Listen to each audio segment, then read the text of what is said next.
नमस्ते सर, मैं अजीत कुमार सिंह दिल्ली यूनिवर्सिटी से शोध कर रहा हूँ। मेरा शोध का विषय है 1980 के बाद से हिंदी रंगमंच का विकास नाट्य लेखिकाओं के विशेष संदर्भ में। इस अनुसंधान के 4 पक्ष हैं।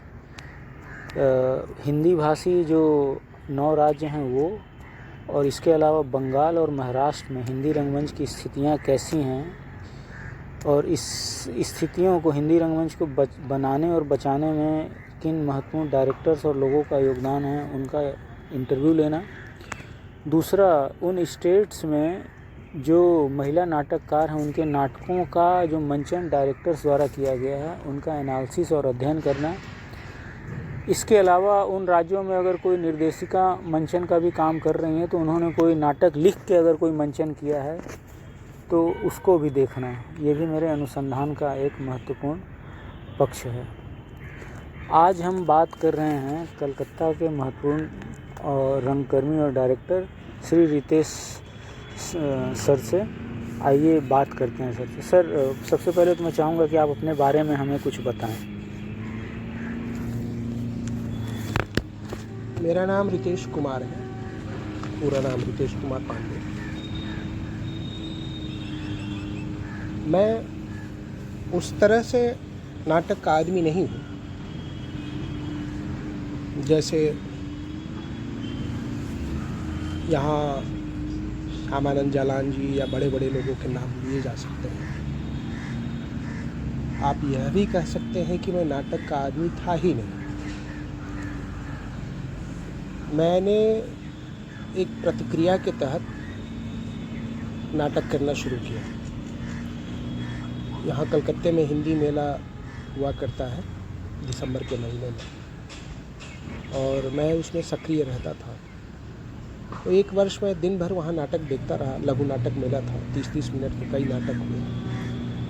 और जब नाटक का वह दिन समाप्त हुआ तो मैंने यूँ ही अपने मित्रों से कहा कि दिन भर इतना नाटक देखा लेकिन कोई भी नाटक ऐसा नहीं था जिसमें हमारे समय की बात हो, हमारे समय की विडंबनाओं को जिसमें उकेरा गया हो, दिखाया गया हो। हम जिन परिस्थितियों और जिन तनावों से गुजर रहे हैं उसका कहीं कुछ जिक्र हो, तो किस लिए नाटक करते हैं? केवल मनोरंजन के लिए तो फिर मुझे लगता है कि फिल्म देख ले हम। तो नाटक मेरे लिए प्रतिक्रिया थी। तो मैंने यूँ ही कहा कि अगले वर्ष मैं इन्हें दिखाऊंगा नाटक करके कि नाटक कैसे किया जाता है, जबकि मैं नाटक से जुड़ा हुआ नहीं था, मुझे कोई अनुभव नहीं था नाटकों का। और अगले वर्ष तक मैं भूल चुका था वो बातें। लेकिन जब हिंदी मेला फिर आया तो उसके जो कार्यकर्ता थे उन लोगों ने मुझे याद दिलाया कि आपने कहा था आप नाटक करेंगे, तो आप नाटक कीजिए। तो मैं सोचने लगा कि हाँ यार, कहा तो था, लेकिन नाटक के लिए कहानी चाहिए, तो मैं कौन सी कहानी को करूँ?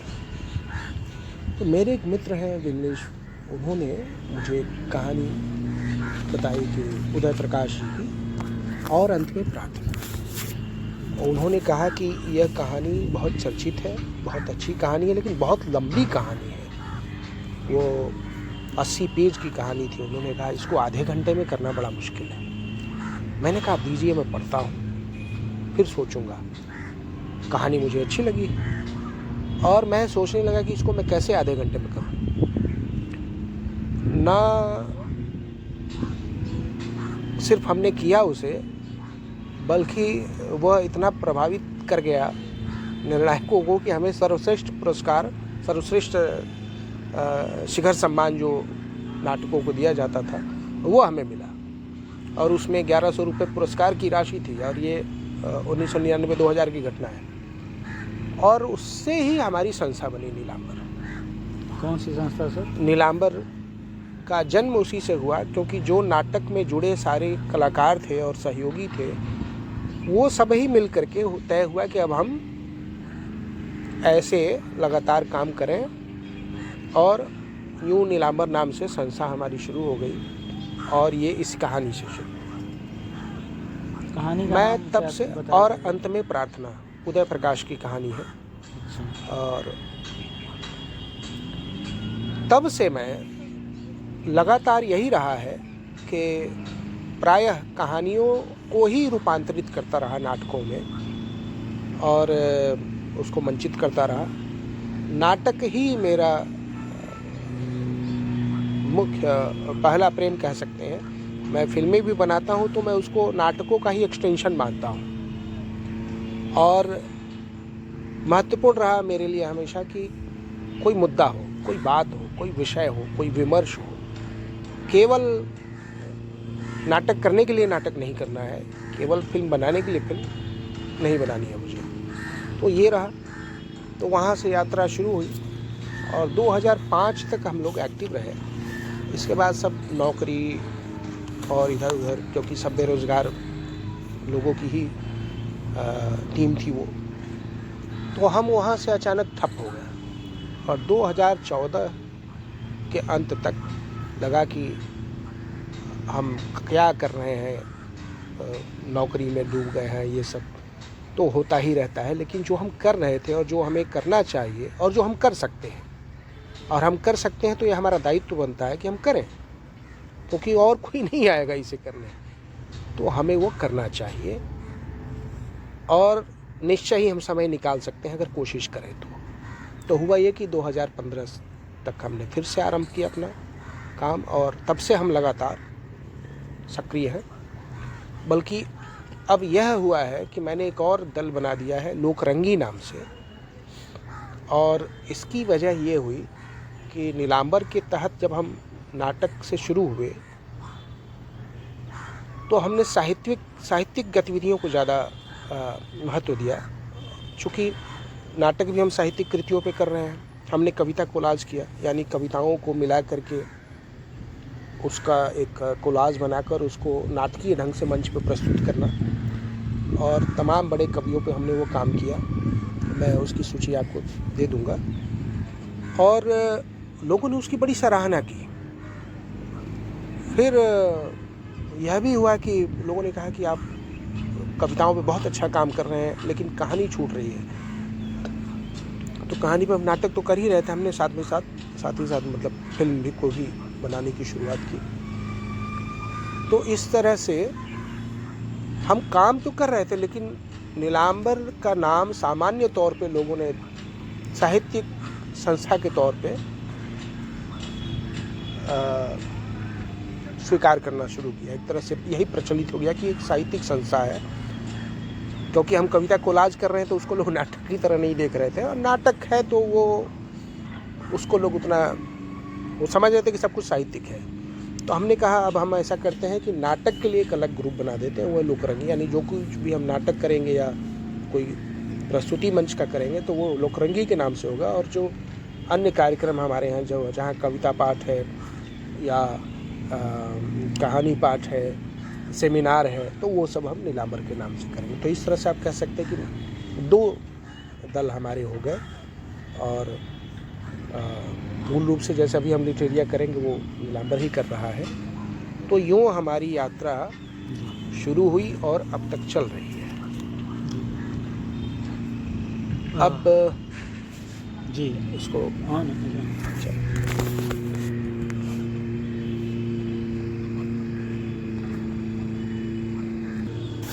अच्छा सर, दूसरा सवाल है कि आपने इस क्षेत्र में हिंदी रंगमंच के क्षेत्र में क्या योगदान क्या दिया? आपके नाटक या जो भी है उनका किन किन नाटकों का या कविता कहानियों का मंचन किया है, उनके बारे में प्लीज़ बताइए। डायरेक्शन 2-4 का अगर नाम आपको याद है। मैंने शुरुआत तो की और अंत में प्रार्थना से। किससे सर? और अंत में प्रार्थना। और अंत में प्रार्थना उदय प्रकाश की कहानी से।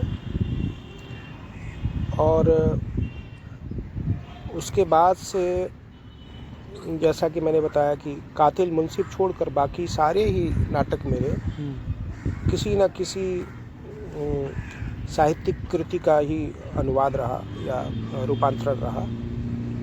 तो उसमें जैसे मैं अगर 2-4 नाम लेना ही चाहूँ तो नाटकों में गंगों का जाया, भीष्म साहनी। क्या सर? गंगों का जाया, ये भीष्म साहनी की कहानी थी। जाया। अच्छा। अच्छा, कहानी है। हाँ। और सर? और अभी हाल में हमने किया तेतरी की दादी। तेतरी? झूठी है तेतरी दादी। अच्छा, झूठी है तेतरी दादी। हाँ, संजीव की कहानी। ये अभी मंचित हुआ, 2 बार हुआ। ये संजीव की कहानी है। जी। और सर? मेरे खुद के लिखे 2 नाटक, 3 नाटक हो चुके हैं अभी तक। जी। एक तो है अदृश्य शत्रु। अदृश्य शक्ति। शत्रु। दृश्य शत्रु। एक है मैं नहीं धरती पे आऊं। मैं नहीं धरती पर आऊं। 3 तिलंगे। धरती पर आऊं। 3 तिलंगे। तिलंगे का क्या मतलब है सर? तिलंगे तो नए रंगरूट को कहा जाता है। अच्छा। जिन्हें जो जुड़ते हैं, ये 3 मस्कटियर्स नाम से बल्कि ज़्यादा फेमस है। खुद लिखे हुए नाटक हैं ये? लेकिन हाँ, ये तीनों मेरे खुद के लिखे हुए नाटक हैं। और जो कहानियों पे मैंने किया है 2 तो मैंने बताया, मैं और 2 बता रहा हूँ। इसे पॉज कर दे आप लोग तो। ये पॉज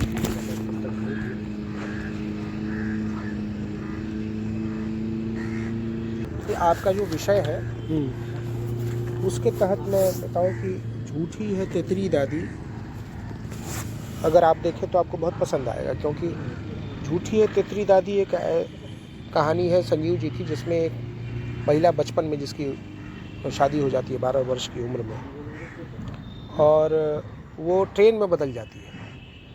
अच्छा, किसी और की? हाँ, और बदल के वो एक ब्राह्मण परिवार में चली जाती है, जबकि वो एक दलित परिवार से है। और वहाँ जो ब्राह्मण परिवार है वो उससे पूछता है, अब ये 12 वर्ष की लड़की ये कुछ ठीक से बताती नहीं है। वो लोग बड़े परेशान होते हैं कि इसका घर कैसे ढूंढें, कहाँ इसको वापस ले जाएं। जब उनको पता चल जाता है कि ये कोई और है, फिर अंत में वो कहते हैं कि ये अपने गांव का नाम शुक्लपुर बता रही है, तो संभव है ब्राह्मण ही हो।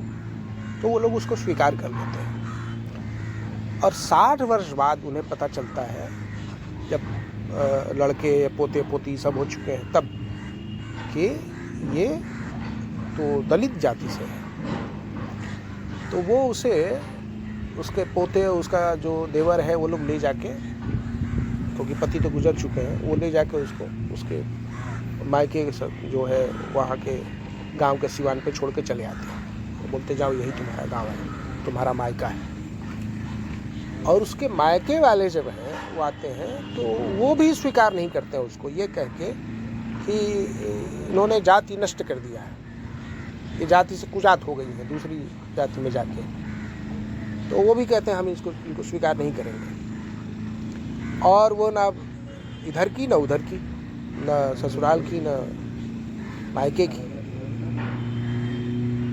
तो इसी ताने बाने में वो कहानी है और उसको हमने मंचित किया। और उसका बैकग्राउंड जो है वो गांव में हमारे यहाँ विवाह में डोमकच होता है। तो डोमकच एक प्रथा है जिसमें विवाह के बाद जब विदाई हो बारात चली जाती है तो महिलाएं आपस में नाटक खेलती हैं, कुछ नाच गान करती हैं, और उसमें वो पुरुष भी बनती है, वही सारे किरदार प्ले करती हैं, और उसमें उनका दुख उमड़ के आता है। तो वहीं वो जब ये नाच गान कर रही हैं तो तेतरी की कहानी भी वहाँ, तेतरी खुद वहाँ है और वो अपनी कहानी कहती है। तो वे पृष्ठभूमि डोमकच वाला है जहाँ नाच गाने हो रहे हैं और उसमें उनकी कहानी आ रही है। तो मुझे इस कहानी ने काफ़ी प्रभावित किया और मुझे लगा कि एक नाटककार के तौर पे मैं इसमें काफ़ी प्रयोग कर सकता हूँ। और इस फॉर्मेट में, इस शैली में मैंने कभी काम नहीं किया है, जहाँ और ख़ास बात की लोकगीतों का प्रयोग और लोक जो अपना अंचल है उसको दिखाने का एक मौका मुझे मिल रहा था। तो इस कहानी को मैंने मंचित किया और इसका प्रभाव ये होता है, जब भी हुआ है, कि महिलाएं रोने लगती हैं और बाहर आती हैं और ऐसा लगता है जैसे उन्होंने कुछ ऐसा देखा है जो उनका दुख है, या नहीं भी है तो वो उससे अपने आप को जुड़ा हुआ महसूस करती है तितली से। तो चूँकि आपका विषय स्त्री वाला, इसलिए मैंने इसको एक्सप्लेन कर दिया। बाकी तो नाटकों का मैं उस तरह से सबकी कहानी नहीं बता सकता अभी, जी लेकिन हाँ जो और नाम गिनाने हैं कि किस पे किया है मैंने, जी तो वो मैं बता दूं। हाँ, तो नाटक में वो तो मैंने बता ही दिया। दो सखियां प्रेमचंद की कहानी है, उसमें मैंने अभिनय हालांकि किया है, निर्देशक नहीं किया था। और मैंने गांधी को नहीं मारा, ये मेरा निर्देशन है। हालांकि ये किसी कहानी पे नहीं है, इसका ये ऑलरेडी मतलब है किसी की कहानी, हमें मिला था, हमने इसको किया, मंचित किया, पर ये बहुत हिंदी के किसी रचनाकार की कहानी नहीं है। कोलाज जो कविताओं का मैंने कहा कि कविताओं की कोलाज पर हमने काम किया है, तो हमने अष्टभुजा शुक्ल की कविताओं पे काम किया है, राजेश जोशी की कविताओं पे काम किया है, केदारनाथ सिंह की कविताओं पे काम किया है, विनोद कुमार शुक्ल, लिखते जाइए अगर लिख रहे हैं तो, या मैं आपको ये भेज दूंगा, आप वहाँ से ले लीजिएगा। मुक्ति बोध की कविताओं पे अंधेरे में छोड़कर उनकी सारी कविताएं 150 के आसपास उनकी कविताएं हैं, तो उसके मुख्य अंशों को लेके हमने एक फैंटासी नाम से किया था। और कुमार अंबुज की कविताओं पे कोलाज किया है, आशुतोष अविनाश मिश्र की कविताओं पे तो अभी इसी वर्ष किया, राजेश कमल, मोनिका कुमार, इन सब की कविताओं को मिला के किया था। तो ऐसे करके कोलाज बहुत सारे किए हैं मैंने। और फिल्म जो मैंने कहा था क्रिसमस कैरोल, वंदना राग की कहानी पर, ये फिल्म आपने डायरेक्ट की है, शॉर्ट फिल्म डायरेक्ट की है और एक आध में काम भी किया है जी।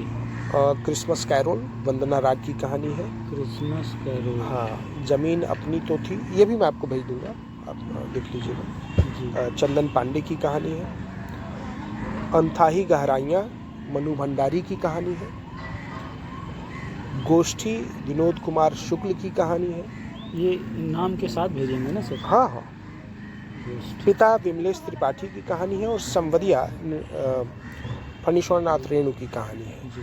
इसमें भी अगर आप स्त्री किरदार को ढूंढेंगे तो क्रिसमस कैरोल, अनथाही गहराइयाँ और संवदिया, इन तीनों में ही स्त्री का ही मुख्य मतलब कहानी उन्हीं के इर्द गिर्द है।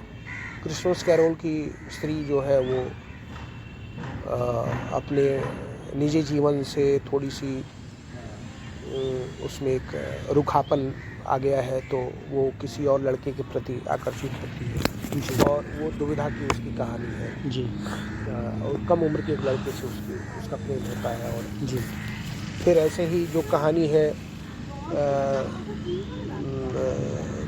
क्या नाम है, संवदिया, तो रेणु जी की कहानी है और बहुत प्रसिद्ध कहानी है। AMX प्लेयर पे है ये फिल्म। तो इसमें भी बड़ी बहुरिया है जिसके पति के गुजरते ही पूरा उसका एक कहाँ जमींदारन की तरह जीने वाली, और उसका जीवन अचानक से ऐसी स्थिति में आ जाता है जहाँ वो कहती है कि मैं मायके जाऊँगी, और एक संवदिया को भेजती है मैसेंजर को कि जाके कहो कि मैं अब यहाँ नहीं रह सकती और बथुआ का साग खा के मैं कब तक जीवन बिताऊंगी, तो मैं वहाँ भाई भौजी की सेवा करूँगी, बच्चों के जूठे खा के रह लूँगी, लेकिन अब यहाँ नहीं रहूँगी। ये स्थिति आती है। हालांकि उसमें मैसेंजर जो है संवदिया, वो बहुत इम्पोर्टेंट हो, क्योंकि वो मैसेज लेके जाता है और वो मैसेज नहीं देता है, वो लौट आता है। पर बहुरिया बहुत इम्पोर्टेंट किरदार है उसमें। और जो अनथाही गहराइयाँ मनु भंडारी की कहानी, वो भी एक टीचर है जो ट्यूशन पढ़ाती है कॉलेज के स्टूडेंट को फ्री में, कि ये अच्छा करेगा, गरीब घर का लड़का है। और उस गरीब घर के लड़के को यह मतलब एक भ्रम बनता है उसके दिमाग में, उसके घर वालों के, कि ये उसको पसंद करता है, जबकि उसके मन में ऐसी कोई बात नहीं थी। लेकिन इस भ्रम के तहत ही कुछ घटनाएं ऐसे घटती हैं कि वो आत्महत्या कर लेता है वो लड़का। और इस दुख से वो जो अध्यापिका है वो सुसाइड करने की कोशिश करती है, और वो उससे बाहर नहीं निकल पाती है। उन्हें लगता है कि मैं उसकी मृत्यु का कारण हूँ। तो वो मनु भंडारी की कहानी मुझे बहुत अच्छी लगी थी, तो वो ये YouTube पे ये फिल्म है, तो फिल्में ये हैं।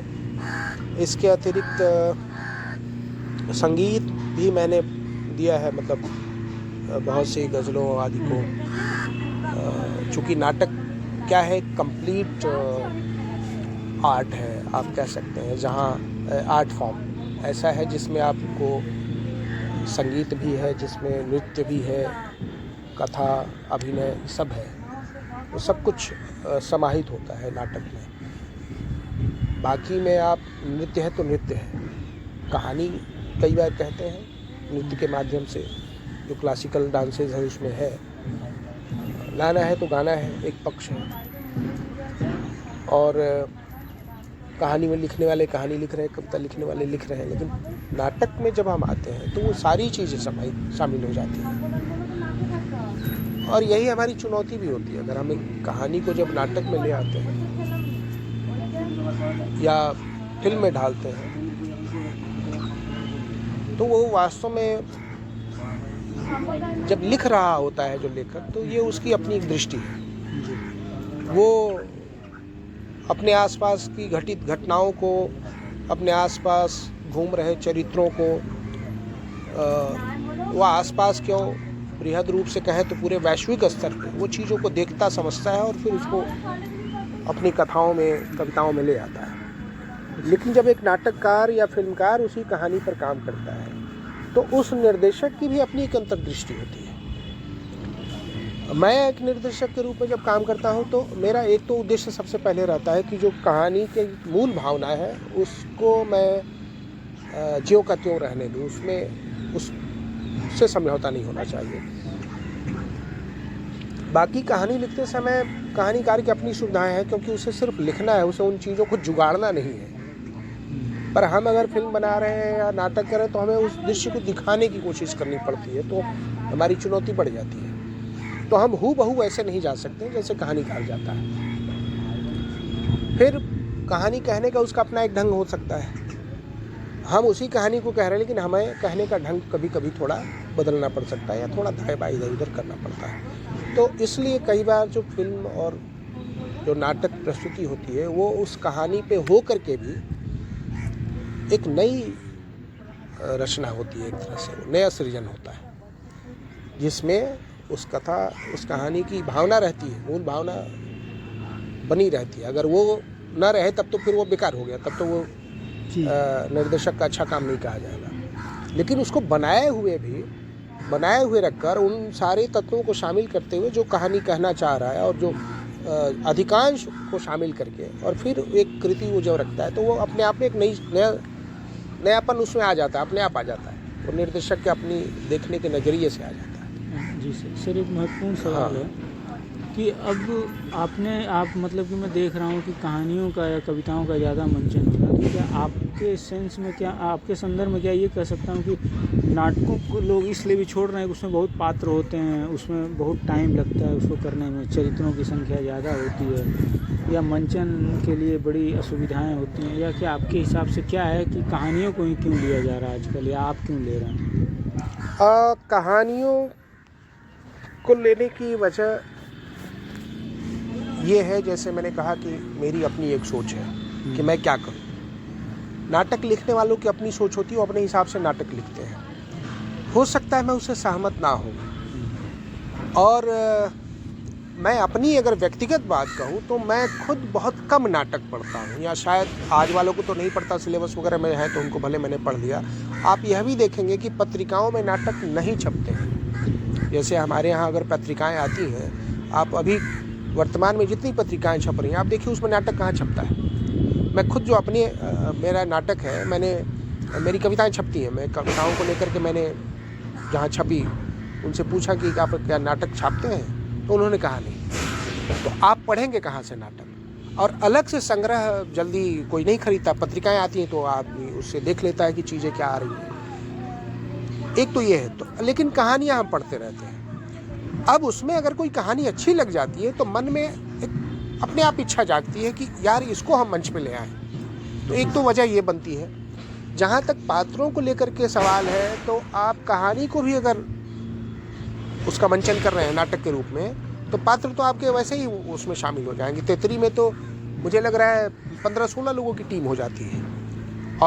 और भी उसकी समस्या ये कि उसमें महिला पात्र अधिक है, तो ये हमारे लिए बड़ी समस्या होती है, क्योंकि हमारे यहाँ अभी भी हिंदी भाषी क्षेत्रों में एक तो ऐसे ही नाटक में जल्दी कोई नहीं आना चाहता, ऊपर से लड़कियों के अपने रिस्ट्रिक्शन होते हैं। उन पात्रों को ढूंढना जो इच्छुक हो तो फिर उनका परिवार भी उनको इजाज़त दे कि हाँ भाई तुम ठीक है, कोई बात नहीं, कर सकती हो, ये एक चुनौती होती है। फिर भी हमने ये किया है।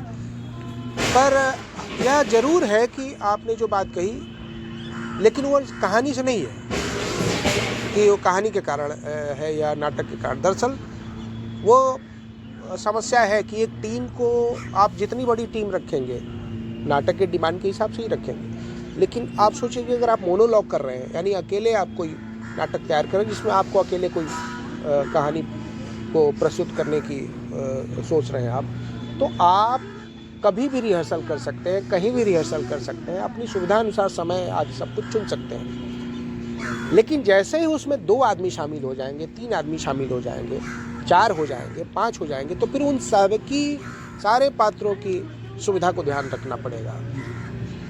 अब सबसे बड़ी समस्या ये है कि नाटक, देखिए फिल्म में जो है उन तो फिर भी कमा लेंगे कुछ, लेकिन नाटकों से आज मुझे नहीं लगता है कि किसी का पेट भर रहा हो, वो रोजगार चल रहा हो।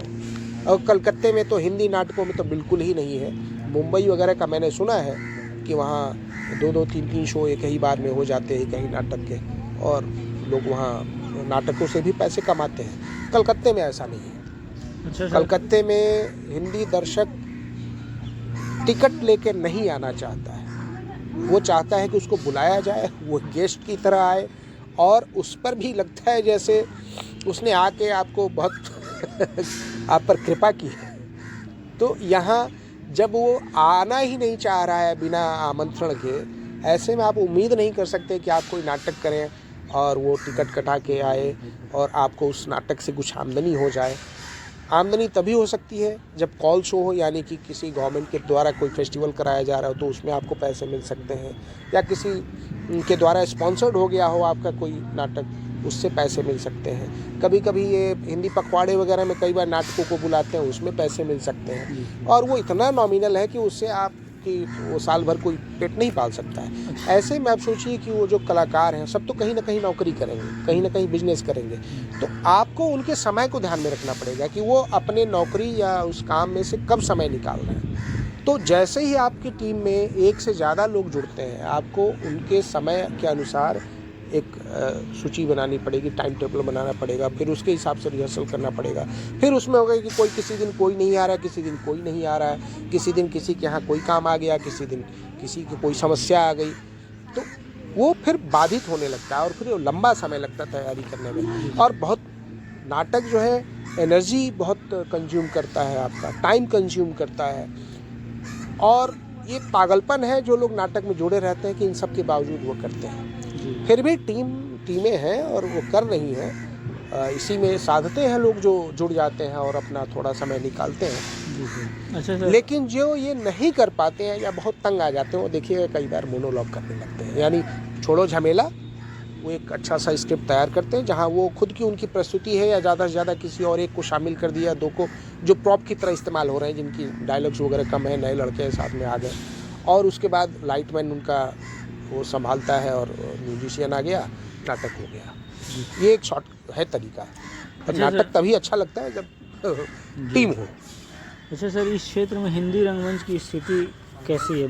कलकत्ता में, पहले तो मैं कलकत्ता में जानना चाहूँगा, फिर बाद में बंगाल में, या दोनों सवालों का जवाब? कलकत्ता और बंगाल में दोनों की ही बात कर देता हूँ, क्योंकि जब आप कलकत्ता की बात करते हैं तो इसमें कोई संदेह नहीं कि पश्चिम बंगाल की जब बात करेंगे तो कलकत्ता केंद्र में रहेगा। और कलकत्ते के हिंदी नाटकों की मैं बात करूँ कि हिंदी जो कलकत्ते के हिंदी भाषी हैं, मैं पहले उनकी बात करूँ कि इसमें ज़्यादातर लोग बहुत ही अधिक जॉब सेंट्रिक है या अर्निंग को ध्यान में रखते हैं। जो हिंदी पॉपुलेशन बंगाल में है वो पश्चिम बंगाल के बंगालियों की तरह नहीं है। पश्चिम बंगाल के जो बंगाली समाज है यहाँ पश्चिम बंगाल का, उसके अंदर एक सांस्कृतिक अभिरुचि अलग है उसकी। उनमें बचपन से ही बच्चों में किसी न किसी सांस्कृतिक विधा में उनको नाच में, गान में आदि में प्रशिक्षित किया जाता है। हिंदी भाषियों में जो पेरेंट्स हैं वो इसमें रुचि नहीं लेते हैं, उनको लगता है ये फालतू का काम है, इसमें काहे को पैसा खर्च करें। तो यहाँ पर उस तरह से प्रशिक्षण देने वाले लोग नहीं मिलेंगे।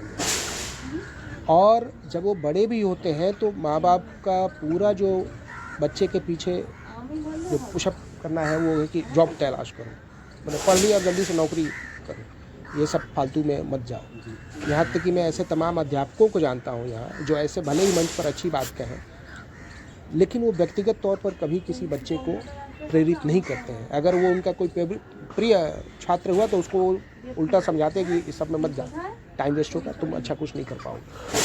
तो ये है हिंदी समाज की अभिरुचि सांस्कृतिक गतिविधियों में ही बहुत कम है, तो नाटकों में कहाँ से होगा जी। फिर भी ये पूरी तरह से निराश होने की बात नहीं है। कुछ लोग जो हमेशा ही आशान्वित रहते हैं, ख्वाब देखते हैं और उसको पूरा करने की कोशिश करते हैं, तो उनके कारण हो या चाहे जो भी हो, कलकत्ते में कुछ काम तो होता ही रहता है। जैसे मैंने कहा था कि हिंदी मेला होता है यहाँ, अपने आप में अद्भुत है, जो कलकत्ते में हिंदी प्रदेशों में भी नहीं मिलेगा। हम लिटरेरिया कर रहे हैं हिंदी मेला, हाँ वो हिंदी मेला करके है जो 7 दिन का, उसमें कविता पाठ, नाटक और सेमिनार सब कुछ है। हम लिटरेरिया करते हैं 3 दिन, जिसमें तकरीबन पूरे देश से 25, 30, 40 तक अतिथि आते हैं कविता पढ़ने या सेमिनार में भाग लेने। नाटक भी हम बाहर से बुलाते हैं और हमारा खुद का भी होता है। तो वो 3 दिन का बहुत अच्छा एक उत्सव होता है। इसके अतिरिक्त एक सांझ कविता करके हम एक करते हैं नीलांबर की तरफ से, वो भी महत्वपूर्ण कार्यक्रम है। आप उषा जी को देख रहे हैं, लिटिल फेस्टिवल एक्टिव है, वो काम कर रही हैं और फेस्टिवल भी करती है रंगे जश्न करके, जो आजकल रंगे अजहर नाम से कर रही है। तो वो 7 दिन 10 दिन करके उनका एक चलता है फेस्टिवल, जिसमें नाटक ही नाटक होते हैं और पदातिक वाले भी बीच बीच में नाटक करते रहते हैं। लेकिन अब है कि दर्शक कितने आते हैं, वो भी एक सफलता को देखना चाहिए। अब एक नाटक होता है और तमाम तैयारियों के बीच, तमाम खर्चों के बीच एक नाटक अगर ठीक से किया जाए तो कम से कम तो 50-60 हज़ार का खर्च आ जाता है। और दर्शक हम ऐसे ही छोड़ दें, फ्री में भी आते हैं, कई बार फ्री में ही बुलाया जाता है। हमने तो कभी चार्ज नहीं लगाया, टिकट नहीं लगाया है। तो अब 300 की सभागार में पता चला 100 बैठे हैं, 150 बैठे हैं। हमारा सौभाग्य रहता है कभी कभी, जैसे हमने आसनसोल में किया तो 300 का वो सभागार, वो लोग खड़े होकर देख रहे थे, एकदम पूरा हाउसफुल, खड़े होकर पीछे लोग देख रहे हैं। तो कभी कभी अच्छा संयोग बन जाता है। यहाँ भी हमने आत्मकथा करवाया था, उसमें कुलभूषण खरबंदा थे, एकदम वो 325 लोग एकदम हाउसफुल। तो है नाटक के प्रेमी। अभी मिनार्वा थिएटर हुआ, ये पश्चिम बंगाल कल्चरल डिपार्टमेंट, पश्चिम बंगाल सरकार की तरफ से होता है। तो पश्चिम बंगाल सरकार की तरफ से जो फेस्टिवल होता है, इसमें ऐसा समझिए कि कम से कम 12, 15, 14 नाटक जो हैं वो हर दिन 2-2 नाटक कहीं ना कहीं हो रहे हैं। और उसमें हिंदी भी होता है, हिंदी, बांग्ला, मल्टीलिंगुअल हो जाता है वो। पर मुझे लगता है कि रोज़ ही इस बार जो हुआ वो हिंदी रोज़ ही कहीं ना कहीं हो रहा था। और कम से कम 2 नाटक तो मैंने देखा, 2 के लिए मैंने समय निकाला, तो हो रहे हैं। इसमें भी वो जो मल्टीलिंगुअल वाला है उसमें भी हाउसफुल करके तो नहीं था सब कुछ। बंगाली दर्शक भी काफ़ी जुड़ जाते हैं। बंगाली दर्शक यहाँ उषा गांगुली भी जब करती थी, आपको आश्चर्य होगा कि उनके भी नाटक हाउसफुल होते थे, लेकिन 75% दर्शक उनके बंगाली थे। अब सोचिए हिंदी नाटक हो रहा है और हिंदी भाषी उनके मुख्य दर्शक नहीं थे, बंगाली दर्शक उनके थे। उन्होंने एक अपना दर्शक वर्ग बना लिया था काम करते करते, आप कह सकते हैं वो, कि वो आता था उनका नाटक देखने। तो एकदम से ये नहीं कहेंगे कि होपलेस कंडीशन है, लेकिन बहुत उत्साहजनक नहीं कहूँगा मैं। हमें इस पर सचमुच ही बहुत काम करने की ज़रूरत है। और हिंदी पट्टी जिसे हम कहते हैं, पश्चिम बंगाल की जो हिंदी पट्टी है या जो हिंदी भाषी हैं, इनको मतलब इनके अंदर वो एक सांस्कृतिक चेतना भरने की बहुत ज़रूरत है। अब वो कोशिश चलती रहती है, कितनी सफलता मिलती है और आगे क्या होता है नहीं कह सकते। उम्मीद ही रखते हैं, क्योंकि उम्मीद पे से ही सब कुछ होता है। निराश हो जाने से तो कुछ होता नहीं। आचार्य प्रसाद द्विवेदी कहते हैं ना कि क्या निराश हुआ जाए, तो नहीं हुआ जाए, उसका जो कंक्लूजन होता है यही है कि निराश ना हुआ जाए। तो हम उम्मीद रखते हैं कि आगे स्थिति और बेहतर होगी। ये तो सर आपने यहाँ का बताया, बंगाल का? ये बंगाल का भी मैं कह रहा हूँ कि जो अदर पार्ट्स हैं जहाँ से हमें कुछ खबरें मिलती हैं, जैसे इसलिए इस साल पश्चिम बंगाल वाला तो मैं बता ही रहा हूँ, हिंदी एकेडमी जो है यहाँ, हिंदी पश्चिम बंगाल हिंदी एकेडमी, उसके सहयोग से मुझे लग रहा है 3 जगह नाट्योत्सव हुए थे। सिलीगुड़ी में हुआ था। किसके सहयोग से? पश्चिम बंगाल हिंदी एकेडमी के सहयोग से।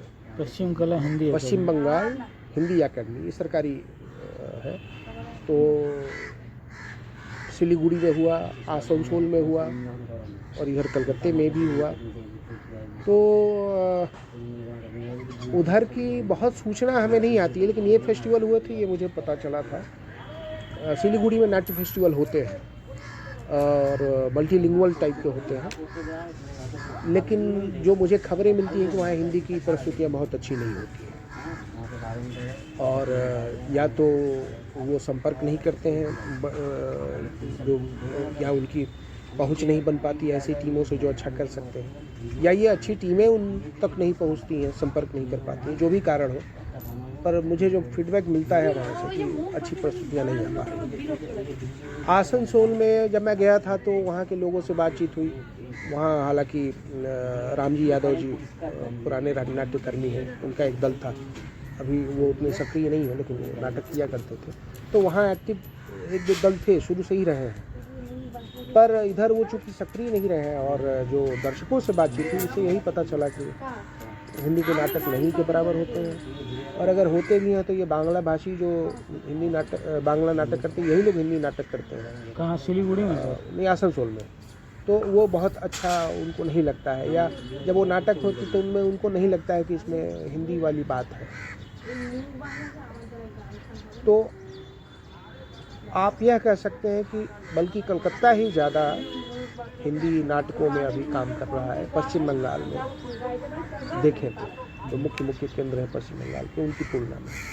यह अभी वजह है कि एक बड़ा शहर है तो यहाँ लोगों के पास सुविधाएं ज़्यादा हैं, दर्शक हैं, करते हैं। अच्छा सर, यहाँ के प्रमुख डायरेक्टर्स, पुरुष और महिला डायरेक्टर्स के नाम कुछ बता देते हैं? यहाँ महिलाओं में जो सबसे बड़ी थी वो उषा गांगुली थी, जिनका काम हमने देखा है। मैंने आपको अनामिका अदाकारा वगैरह का नाम बताया, पर इनके काम मैंने नहीं देखे क्योंकि वो पहले सक्रिय हुआ करते थे।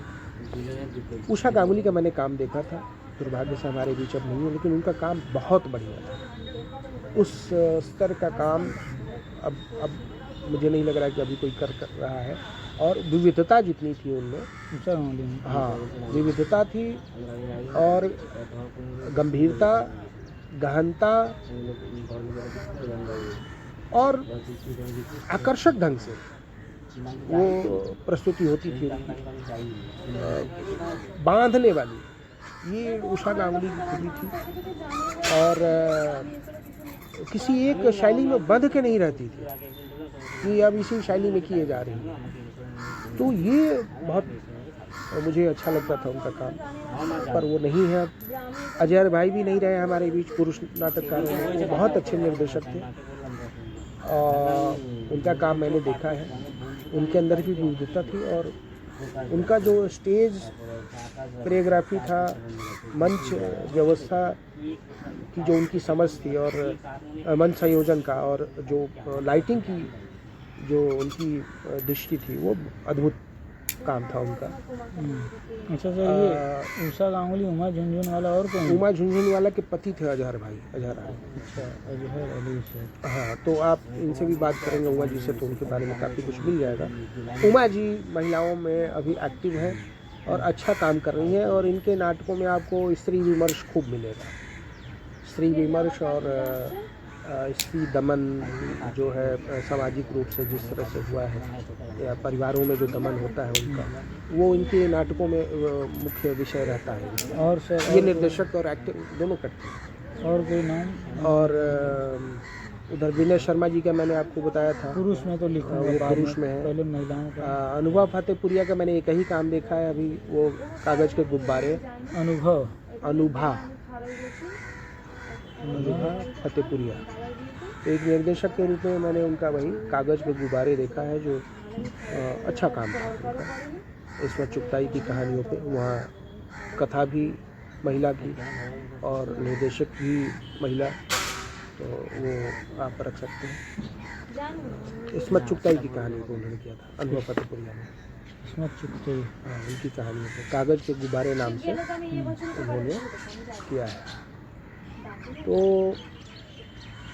अभी जो सक्रिय दो ही जन हैं निर्देशक के रूप में अगर कहूँ, उमा जी का ज़्यादा वास्ट काम है। अनुभा जी का पहले रहा तो मुझे नहीं मालूम, मैं उन्हें एक्टर के रूप में जानता हूँ। निर्देशक के रूप में मुझे ये उनका पहला काम दिखा, कागज के गुब्बारे। पुरुष डायरेक्टर में जो यहाँ अच्छा काम कर रहे हैं और जिन्होंने मुझे प्रभावित किया, तो वो विनय शर्मा है। विनय शर्मा की शैली जो है वो एब्सर्ड नाटक करते हैं। आपको नींद आ रही है? हाँ, थोड़ा पानी वानी पी लीजिए। उसको स्टॉप कर दीजिए, फिर आगे बढ़ाते हैं।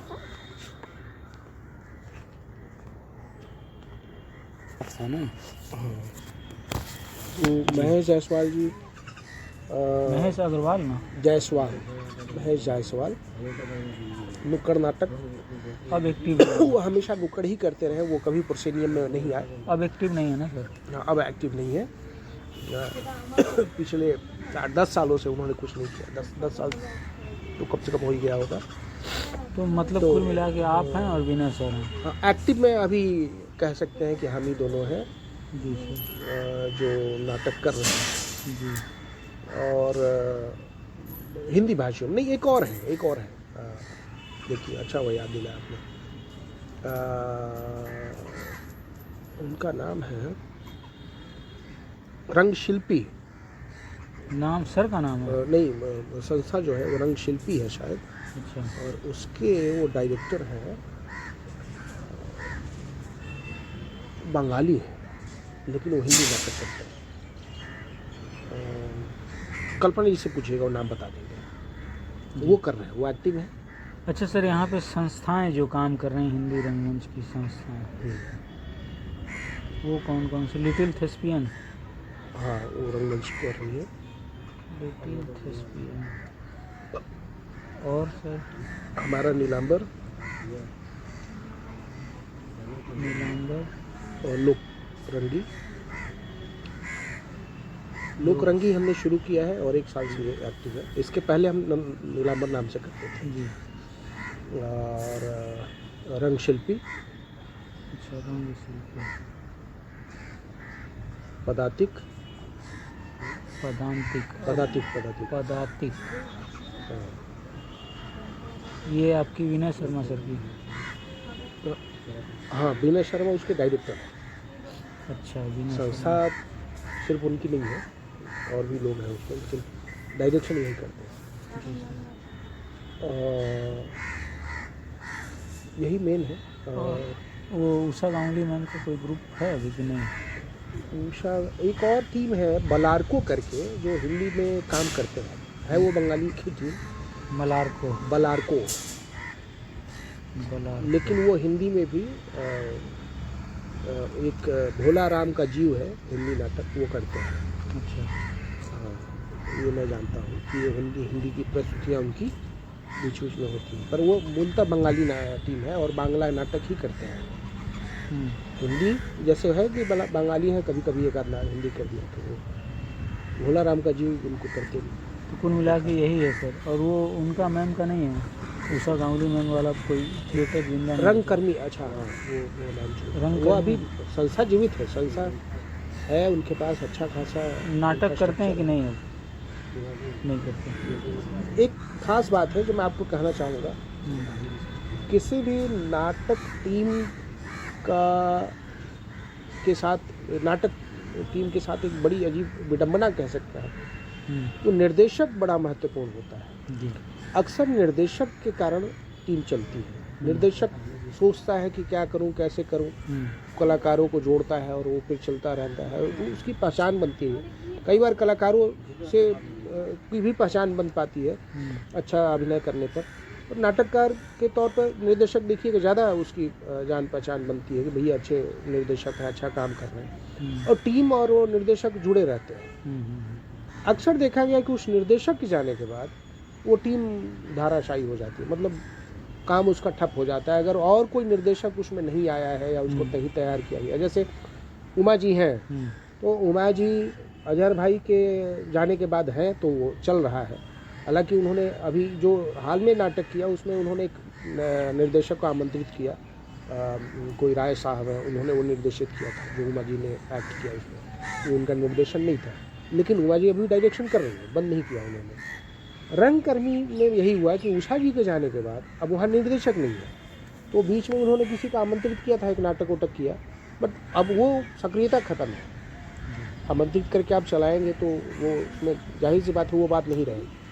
और जब वही संस्था में निर्देशक रहता है तो वो अलग ढंग से काम करता है। एक अजीब सी बात है कि निर्देशक देखिए कलाकारों को पैदा करता है, कलाकार आते हैं उनको सिखाता है, उनको परिष्कृत करता है, एकदम कभी कभी एकदम रॉ आ जाता है, कई बार ऐसे आते हैं जो सीखे हुए हैं। लेकिन बहुत कम ऐसा होता है कि एक निर्देशक किसी निर्देशक को भी तैयार करके गया हो। ये एक बड़ी समस्या है कि निर्देशक किसी निर्देशक को तैयार नहीं कर पाता है या करना नहीं चाहता है, मुझे नहीं मालूम। चाहता तो होगा ही, क्योंकि उसको भी अपना उसको एक लिगेसी चाहिए, वो उसकी चिंता होगी कि उसके जाने के बाद काम चलता रहे। शायद कलाकार उस तरह से चीज़ों को लेना नहीं चाहता। मैं जानता हूँ ऐसे कुछ कलाकार। अजय मलकानी सर हैं छत्तीसगढ़ के, जिनकी छोटी उम्र की वाइफ हैं, शादी की है, NSD में भी ट्रेनिंग कर रहे हैं, तो अब उनको सौंप के एक हैं ये छत्तीसगढ़ में NSD है ना, काफ़ी पावरफुल। मुझे क्या लगता है ना कि जैसे मैं जानता हूँ एक दो मेरे अनुभवी जो कलाकार मित्र हैं जिनको मैं जानता हूँ कि वो मुझसे ज़्यादा उन्होंने काम किया है और उनके पास अनुभव ज़्यादा है, पर वो निर्देशन से भागते हैं। मैं कहता हूँ आप निर्देशन क्यों नहीं, ये हमारे बस की बात नहीं है। हम कलाकार अच्छे हैं, आप कहिए हम आके करेंगे काम, लेकिन वो निर्देशन हम नहीं कर सकते। तो एक शायद एक निर्देशक के टेंशन ज़्यादा होता है, उसको नाटक के हर पक्ष के बारे में सोचना होता है, हर एक के बारे में उसकी कल्पना होती है और वो करना पड़ता है, वो किसी एक को इग्नोर नहीं कर सकता है। तो वो निर्देशक का तनाव ज़्यादा है। हो सकता है कलाकार इससे बचना चाहते हैं और उन्हें लगता है भाई मुझे जो काम मिला मैं करूँ अच्छे से और अब इससे ज़्यादा मैं टेंशन नहीं ले सकता। शायद ये भी वजह हो। तो अक्सर ये आप देखेंगे, मुझे लगता है कि हो सकता है आप तमाम जगह बात करके ये ज़रूर प्रश्न रखिएगा कि निर्देशक और टीम का क्या रोल है, कि निर्देशक के जाने के बाद कई बार वो टीम क्या वही रह जाती है, क्या होता है इसका असर। तो यहाँ मैंने ये देखा कि उषा जी के जाने के बाद रंगकर्मी ऑलमोस्ट अब उस तरह से नहीं उसका काम दिख रहा है, अब एक्टिव नहीं है ना सर। मैं पूरी तरह से मैं कह रहा हूँ कि पूरी तरह से ख़त्म नहीं है। अभी उनका स्टूडियो है, अच्छा खासा इंफ्रास्ट्रक्चर है, उनका बेटा उसको चला रहा है, मैं इतना जानता हूँ। पर नाटक उन्होंने पिछली प्रस्तुति उनकी मुझे लग रहा है 6-7 महीने पहले हुआ होगा। तो आप एक बार ये जो कल्पना जी हैं, इनकी बहन करुणा ठाकुर, उनको ज़रूर एक बार कॉल कीजिएगा, सर नंबर बेहतर बताएंगे। मैं नंबर दे दूँगा आपको, या कल्पना जी भी आपको। कल्पना जी से आपको कैसे संपर्क हुआ था उनसे? मुझे देखना पड़ेगा सर किससे लिया था उनका नंबर। हाँ, तो वो उनसे आप एक बार फ़ोन कर लीजिएगा, मैं दे दूँगा। आप वो बता देंगे कि रंगकर्मी अभी क्या स्थिति में है जी, एक्टिव है, कुछ काम कर रहा है या नहीं कर रहा है। अच्छा सर, इस क्षेत्र या राज्य में कौन कौन सी हिंदी लेखिका जो उपन्यास या नाटक लिख रही हैं, जो स्त्री उम्र से जुड़े मुद्दों पर लगातार लिख रही, कोई है? अभी तो आपकी उमा जी ही उनका संग्रह आया हुआ है, उन्होंने उमा झुंझुनवाला उन्होंने लिखा है। और कौन सा संग्रह सर? संग्रह का नाम तो याद नहीं आ रहा, कल आप जाएंगे तो पूछ लीजिएगा, वो बता देंगे। उन्होंने हाँ आपको हेलो बोला था अच्छा। जी। हाँ, और मधु कांकरिया है। अच्छा, मधु कांकरिया यहीं की हैं? हाँ, कलकत्ते की हैं। कलकत्ते में अभी मिल भी जाएंगी आप अगर कॉल करेंगे तो। मधु कांकरिया नंबर, मधु कांकरिया जी सर। यहाँ खेतान थी। ये स्त्री विमर्श पे लिख रहे हैं मैम? इनके नाटकों पे मंचन हुआ है सर? नाटक तो शायद उन्हीं कहानियाँ लिखती हैं। अच्छा, मधु कांकरिया मैम कहानी लिखती है। एक खेतान थी, प्रभा खेतान जी, वो भी कलकत्ते की है, पर उन्होंने भी शायद कहानियाँ लिखी हैं और उपन्यास, मतलब का नाटक के लिए वो नहीं जानी जाती है। तो स्त्री रचनाकार में तो बस उमा झुनझुनवाला मैम का नाटक। हाँ, उन्होंने कहानी संग्रह उनका आया है। कविताएं लिखती हैं, कविताएं भी है उनकी। अच्छा नाटक उनका खुद का लिखा हुआ कितना है मैं नहीं बता सकता जी। खुद का लिखा कई बार क्या होता है ना कि हम उन्होंने दूसरों के लिखे नाटकों पर बहुत काम किया है। खुद के लिखे में जैसे मैं जानता हूँ गुड़िया करके नमक की गुड़िया थी, तो वो अजहर भाई का शायद उनका लिखा हुआ था। इनकी अब कल उनसे बात कीजिएगा, वो ज़्यादा डिटेल में बता देंगे। हम लोग जाते हैं तो नाटक देखते हैं कैसे हो रहा है। मैं देख के मैंने बहुत सीखा है, तो जब मैं किसी का नाटक देखता हूँ तो मैं देखता हूँ उन्होंने किसी बात को कैसे कहा है। सर, इस क्षेत्र में पुरुष निर्देशक कौन कौन से हैं जो इस क्षेत्र में हिंदी रंगमंच के विकास में योगदान दे रहे हैं, आपने बता दिया। हाँ। अच्छा, इस क्षेत्र में पुरुष निर्देशक कौन है? एक और यहाँ एक निर्देशक है जो अब एक्टिव नहीं है, जितेंद्र सिंह जी। उन्होंने और अंध प्रार्थना उन्होंने भी किया था, पर एक ही शो हुआ, उसके बाद से उन्होंने कुछ नहीं किया। अच्छा सर, ये इस क्षेत्र में पुरुष निर्देशक जो स्त्री से जुड़े मुद्दों पर मंचन कर रहे हैं, ऐसा कोई? देखिए, एकदम से तो ऐसे मैं नहीं कहूँगा कि स्त्री विमर्श आया हो, लेकिन जो आत्मकथा है जो इनकी विनय शर्मा वाली, उसमें स्त्री चरित्र तो एक है उसकी जी, उसकी व्यथा कथा है वो, नॉट स्पेशली, बट वो एक लेखक के माध्यम से बात कही गई है, पर व्यथा कथा उसमें स्त्री की है। और अजहर भाई कह रहा हूँ, उमा जी से तो आप मिलेंगे तो खैर उनके तो रहेगा ही, वो स्त्री ही है, तो उनमें स्त्री की भूमिका आना ही था। मेरे में जैसे मैंने संगीव वाली जो तेतरी वाली कही, उसमें स्त्री वो मूल रूप से स्त्री की व्यथा है उसमें।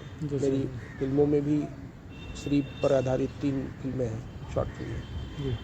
अच्छा सर, स्त्री नाटककार द्वारा लिखे गए नाटक तथा उपन्यासों का रूपांतरण हुआ है और मंचन हुआ है? यहाँ पे हुआ है मन्नू भंडारी का जो महाभोज है। अच्छा, मनु भंडारी का? हाँ, वो उषा गांगुली ने किया है यहाँ महाभोज।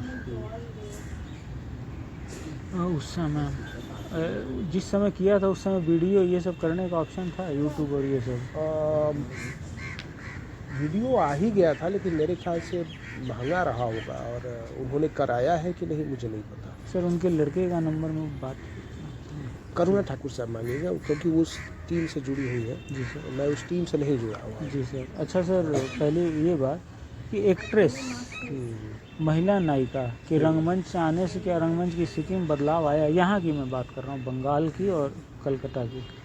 बिल्कुल आता है, क्योंकि एक पुरुष का नज़रिया वो संवेदनात्मक होता है, तो उसमें स्त्री की बात अगर आती है तो संवेदनात्मक है इसलिए आ गई, लेकिन जो अनुभूति एक स्त्री की खुद की होती है वो उस तरह से पुरुष निर्देशक के काम में नहीं आ सकता है जिस तरह से एक स्त्री निर्देशिका, क्योंकि वो स्त्री के पक्ष को बेहतर समझती है। तो जो यहाँ अभी काम कर रही है, जैसे उमा जी का काम अगर मैं देखूँ, नायिकाओं के बारे में, नायिकाओं में जैसे वही कह रहा हूँ, तो वो वैसे ही जैसे कल्पना ठाकुर का एक नाटक है अंगीरा, आप उनसे बात कीजिएगा, तो वो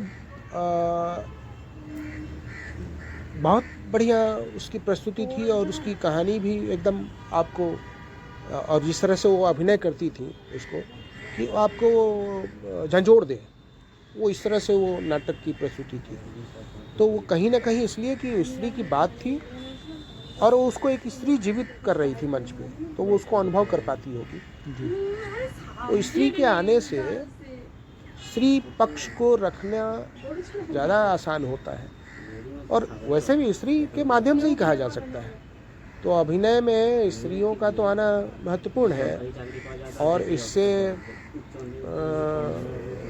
बातें और सहज और सच्चे तरीके से सामने आती है। जी सर, यहाँ पे आपको यहाँ पे आ रहे हैं कि नहीं, यहाँ पे क्या स्थितियाँ हैं? लड़कियों को घर वाले आने दे रहे हैं, आ रहे हैं कि नहीं आ रहे मैं हैं? ये नहीं कहूँगा कि नहीं आती है, लेकिन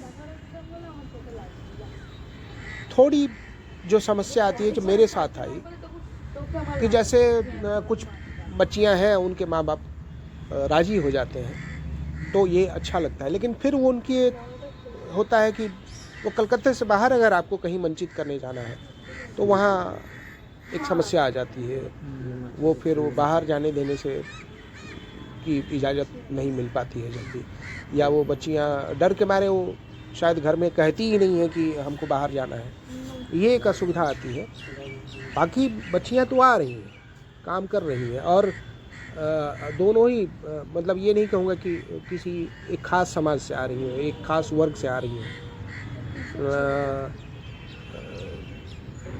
क्या सवर्ण, क्या दलित, क्या धनी और क्या गरीब, हर तरफ से लड़कियां आ रही हैं मंच पे। इसका मतलब कि सभी तरफ ही एक जागरूकता तो कहीं ना कहीं है ही, स्वीकृति हो ही रही है मंच की कि बच्चे जाएं तो उनको वो रोक टोक नहीं हो रहा है। लेकिन थोड़ा माँ बाप की अपनी शंकाएं होती हैं, तो उसके तहत शायद वो बाहर जाने से उसमें थोड़ी सी हिचक कभी है कि इसको टीम के साथ बाहर भेजें या ना भेजें। वहाँ एक समस्या मैंने फेस की, स्पेशली तेतरी में मैंने फेस की। लखनऊ में उसका आमंत्रण था, मैं नहीं ले जा पाया। पटना से आमंत्रण था, मैं नहीं ले जा पाया, तो मैंने ये फेस किया। अच्छा, संख्या के आधार पे लड़कियों के बारे में क्या बोलेंगे? आ रही हैं? संख्या के आधार पर लड़के ज़्यादा हैं, लड़कियाँ कम। मतलब क्या होगा अंदाजा से, रेशियो आपके हिसाब से? रेशियो के हिसाब से मैं कहूँ तो 60-40। अच्छा, 60-40, ये तो बड़ी अमाउंट है सर, बड़ी मात्रा है।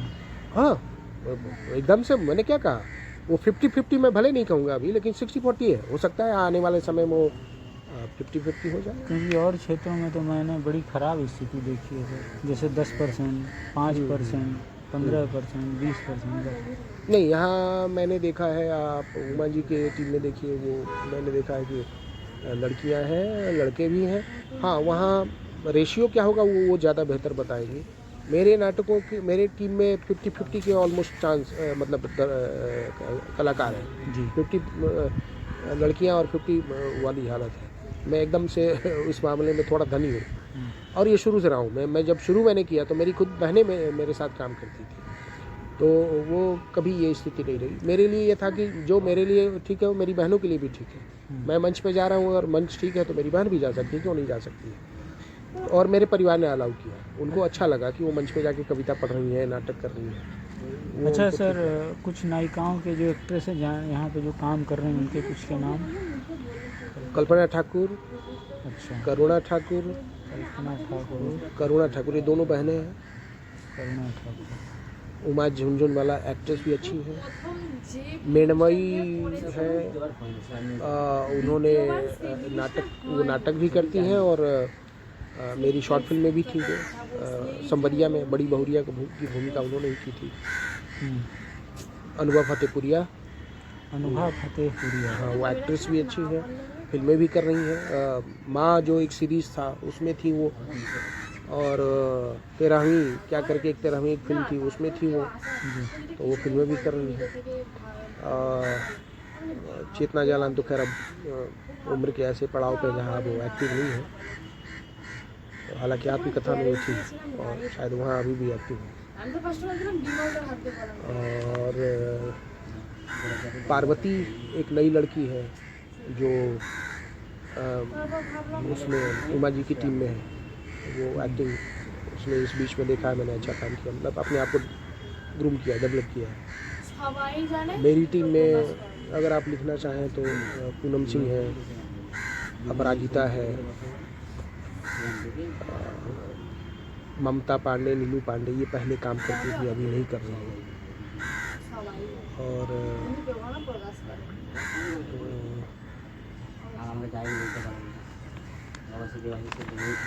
जी। अच्छा सर, ये बताइए महिला निर्देश।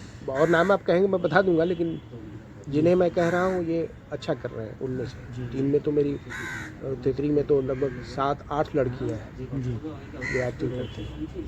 जी, याद है तो बता दीजिए। हाँ, मैं बता देता हूँ। पूनम सिंह हुआ, अपराजिता हो गया, काजल, आरती और तनिष्का, प्रज्ञा, खुशी। अच्छा, प्रज्ञा नाम से 2 है, प्रज्ञा झा है, प्रज्ञा सिंह है और खुशी सिंह है। तो पूनम सिंह तो पता है। ये लोग रेगुलर काम करने वाले हैं। हाँ, ये मेरे लगातार रिहर्सल में रहती है। अच्छा सर, 8वां सवाल है, महिला निर्देशकों के रंगमंच से आने में स्थिति में, पहले बात तो यहाँ महिला निर्देशक हैं कितने और उनके आने से क्या आपको कुछ परिवर्तन लग दो रहा ही है? मैंने बताया कि 2 को मैं जानता हूँ जो एक्टिव है अभी। हाँ। तो एक तो हो गई उमा झुंझुनवाला और दूसरी अनुभव फतेहपुरिया। अनुभव फतेहपुरिया। हाँ, जो और एक उमा मैम।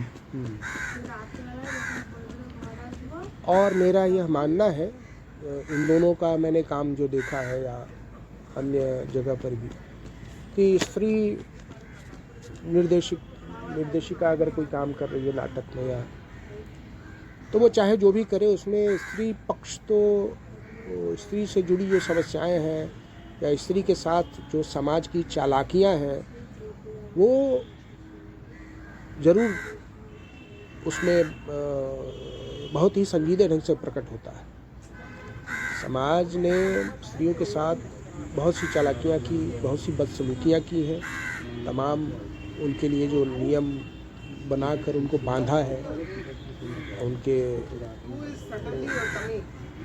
उस बंदी गृह से निकलने की जो छटपटाहट होती है, ये सारी चीज़ें इन लोगों के नाटकों में आपको देखने को मिल जाएगी। वो पुरुषों के नाटकों में, बल्कि मैं यह भी कहूँ कि पुरुषों के नाटकों में और दूसरे पक्ष बल्कि ज़्यादा महत्वपूर्ण हो जाते हैं। कई बार स्त्री की कथा कहते हुए भी कई बार दूसरे पक्ष पर वो हो सकता है ध्यान ज़्यादा दे दे। उदाहरण के लिए राजनीतिक पक्ष में देखता हूँ कि इनके नाटकों में मुझे उस तरह से नहीं दिखता है। यानी कि ये पूरी तरह से केंद्रित होती है स्त्री विमर्श पर। समाज और राजनीतिक पक्ष जो है या दुनिया और विश्व और तमाम जो दूसरे मुद्दे हैं वो कई बार गौण हो जाते हैं, इस स्तर तक ये लोग जाते हैं। हमारे लिए क्या होता है कि स्त्री पक्ष की जो हम जो महसूस करते हैं कि उनके साथ जो गलत हो रहा है, गड़बड़ हो रहा है, वो तो हम लाते हैं, हम दूसरे पक्ष को भी समेटते हैं हम। पर इनके और हम में जो अंतर है कि ये दूसरे पक्ष पर भी बात करते हुए स्त्री को ले आएंगे, और हम अक्सर हो सकता है कि हम भटक जाते हैं। तो ये एक अंतर आ जाता है कि वो स्त्री पक्ष उनके यहाँ महत्वपूर्ण है। राजनीति पर भी बात करें वह स्त्री आ जाएगी। अच्छा, मतलब आप ये बोल रहे हैं कि स्त्रियां अगर निर्देशक हैं, हाँ, तो उनके यहाँ और मुद्दों में ये स्त्री, हाँ, वो रहेगा ही रहेगा। तो मुझे लग रहा है अब फिल्म इंडस्ट्री में भी देख लीजिए कि जो अच्छी निर्देशक हैं, महिलाएं हैं। अब दीपा मेहता की जो फिल्में हैं आप उसमें देखिए, स्त्रियां रहेंगी। कल्पना लाजमी को देखिए आप, उनकी फिल्मों में महिलाओं की कथा व्यथा रहेगी। तो वैसे ही बाकी वो पॉपुलर सिनेमा की बात अलग है जी। तो वैसे ही नाटक तो गंभीर विधा है ना, तो इसमें अब मैंने देखा है कि स्त्रियां अगर काम करती, उषा जी जब काम करती थी तो उसमें भी था, स्त्रियां तो थी ही, लेकिन वो दूसरे भी कहानियाँ पकड़ती थी। इसीलिए मैं कहता हूँ कि उषा जी का जो कैनवास था ना, वो बहुत विस्तृत था, बहुत बड़ा था और बहुत घना था। और उसमें जैसे मैंने कहा उन्होंने कोर्ट मार्शल किया, तो कोर्ट मार्शल कहीं भी वो स्त्री का मुद्दा नहीं है उसमें। वो जाति का जो मुद्दा है, वो जाति भेदभाव का, वो वहाँ महत्वपूर्ण है। और आर्मी के बैकग्राउंड में उनकी कहानी थी स्वदेश दीपक की, तो कोर्ट मार्शल उन्होंने किया। काशीनामा उन्होंने किया, इनके काशीनाथ सिंह के रचना पर, जी। तो वहाँ पे स्त्री मुद्दा नहीं है, वो दूसरे पक्ष है। तो इसलिए उनका वो ये जो मैंने अभी बातें कही, ये शायद उषा गांगुली इसको क्रॉस करती थी। जी। वो एकदम विशुद्ध निर्देशक थी, न स्त्री न पुरुष, वो निर्देशक है, मतलब चीज़ें कह रही है, उनको उसमें बांट के ही नहीं देखना चाहता हूँ। जी सर, मतलब उषा गांगुली मैम विशुद्ध निर्देशक। हाँ, मैं उनको ऐसे देखता हूँ, उनको मैं स्त्री निर्देशक के रूप में नहीं देखता हूँ। मैं समझता हूँ वो नाटक की एक निर्देशक थी जो सब कुछ कर रही थी। जी। पर इन्हें मैं उस खाते में रख सकता हूँ। उमा जी के नाटकों में मैंने देखा है, जितने भी उनके नाटक मैंने देखे हैं, उसमें स्त्री प्रमुख, वही उसी के इर्द गिर्द उनकी कहानी घूमती है। जी। अच्छा सर, महिला निर्देशकों से आने से नाट्य वस्तु में परिवर्तन आया है? वैसे तो ज़्यादा है नहीं, लेकिन तब भी। बिल्कुल वही जैसे मैंने अभी कहा कि जैसे उमा जी काम कर रही है, तो मंच पर स्त्री की उपस्थिति प्रधान हो, स्त्री वहाँ महत्व पाती है मंच पर। वो कलाकार मुख्य स्त्री हो गई, कहानी उसके इर्द गिर्द घूम रही है, घटनाएं उसके इर्द गिर्द घट रही हैं, और वो उन्हीं कहानियों को चुन रही है या लिख रही हैं जहाँ स्त्री केंद्र में हो। पुरुष निर्देशक हो सकता है कि स्त्री पर केंद्रित करके कहानी करे, एक नाटक करे, पर हो सकता है वो एक करे, दो करे, फिर तीसरा वो जरूर पुरुष केंद्रित नाटक होगा। कई बार पुरुष निर्देशकों के नाटक में पता चला कि जो रेशियो है पात्रों का, तो पुरुष ही पुरुष भरे हुए हैं और केंद्र में पुरुष है, स्त्री गौण हो जा रही है। तो यह स्त्री निर्देशक के आने से आप पाएंगे कि स्थिति बदलती है। यहाँ पे क्या स्थितियाँ हैं? बंगाल में मैंने बताया कि लोग कम हैं उस तरह से, मतलब दल हिंदी के जो बहुत एक्टिव हों, लगातार काम कर रहे हैं, पर जो है उसमें अब चूँकि उमा जी वाला अभी जो उन्होंने तुरंत किया कोई दूसरा रास्ता, वो स्त्री प्रधान नाटक है, तो केंद्र में स्त्री ही आ गई। जी। और अनुभव फतेहपुरिया ने जो गुब्बारे, कागज़ के गुब्बारे किया, वो इस्मत चुगताई की कहानियाँ हैं और उसमें सब में स्त्री प्रधान है। वहाँ पुरुष आता भी है तो वो पुरुष जो है वो उसमें सहयोगी पात्र है, कथा को कहने में वो हेल्प करता है। कथा कही जा रही है स्त्री की, वह पुरुष हेल्पर है वहाँ। जी। हम लोग कई बार कथा कहते हैं पुरुष की, स्त्री वहाँ सहयोग कर रही होती है, पर इनके यहाँ कथा कही जाती है स्त्री की, पुरुष वहाँ सहयोगी होता है। यही जो फर्क आप कथों में वही देख रहे हैं? बिल्कुल। अच्छा सर, 11वां सवाल है कि यहाँ पे गवर्नमेंट हिंदी रंगमंच के विकास के लिए कोई भूमिका है गवर्नमेंट की? हिंदी रंगमंच करके तो वो नहीं कुछ करते हैं। उनका कल्चरल डिपार्टमेंट, मैंने जैसे बताया कि अभी मिनर्वा थिएटर करके हुआ, तो राष्ट्रीय थिएटर है, पूरे देश से नाटक टीमें बुलाई जाती है, तो मल्टीलिंगुअल होता है, उसमें हिंदी को भी जगह देते हैं। मिनर्वा थिएटर राष्ट्रीय नाट्योत्सव, राष्ट्रीय नाट्य, ये बंगाल, हाँ, बंगाल सरकार की तरफ से, उसके कल्चरल डिपार्टमेंट, संस्कृति विभाग की तरफ से होता है, तो उसमें हिंदी नाटकों को अच्छी खासी जगह मिलती है। मुझे लग रहा है कि बांग्ला और हिंदी, एक आध राजस्थानी असमिया वगैरह भी थे, तो इस तरह से वो पूरा 50% मुझे लगा हिंदी को उन्होंने जगह दी थी। अच्छा। तो वहाँ है। इसके अतिरिक्त अभी हिंदी एकेडमी जो बना है, हिंदी एकेडमी नाटक का एकेडमी नहीं है, वो है तो वो हिंदी एकेडमी, यानी हिंदी से जुड़े काम करेगा, सरकारी ही है। उर्दू एकेडमी है, हिंदी एकेडमी है, बांग्ला एकेडमी है। तो वैसे ही हिंदी एकेडमी को भी इस सरकार ने, इसके पहले की सरकार ने कोई फंडिंग नहीं की थी, पर अभी जो सरकार है इसने फंडिंग की है। और उमा जी के ही देख रेख में पिछले साल 3 नाट्योत्सव हुए, पिछले ही साल, तो जो सिलीगुड़ी में हुआ, आसनसोल में हुआ, और कोई कलकत्ता में, सरकार की तरफ से, और सरकार का सहयोग था।